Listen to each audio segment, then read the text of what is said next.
કલ્યાણગીરી સામે ફરિયાદ દાખલ થઈ છે। સાયબર ફ્રોડમાં સંડોવણી સામે આવતા ફરિયાદ દાખલ થઈ। કેરાળા ગામમાં ગૌશાળાના સંચાલક છે કલ્યાણગીરી। એક વર્ષમાં 3 એકાઉન્ટથી 46 લાખ અને 76,000 સગેવગે કર્યા છે। અન્ય સાધુના નામે પણ પૈસાની હેરાફેરી કરી છે। સોશિયલ મીડિયામાં પણ કલ્યાણગીરી સક્રિય હતા। હજારોની સંખ્યામાં કલ્યાણગીરીના ફોલોઅર્સ છે। કેતન ઓઝા જોડાઈ ગયા છે। કેતન, કઈ રીતે છેતરપિંડી આચરવામાં આવી?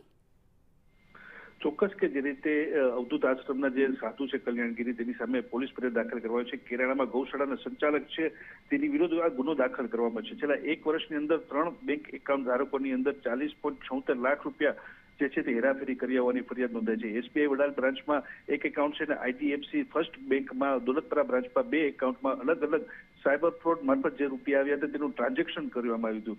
ખાસ કરીને તેની સાથે રહેતા એક અન્ય જે બ્રહ્મગીરી સાધુ છે તેમના નામે પણ એક પૈસાની હેરાફેરી કરી હોવાનું છે સામે આવ્યું છે। આ તમામ બાબતો લઈને જે પોલીસ સ્ટેશનમાં ફરિયાદ દાખલ કરવાની છે, તાલુકા પોલીસે વધુ તપાસ હાથ ધરી છે। જી, આભાર કેતન તમામ વિગતો માટે।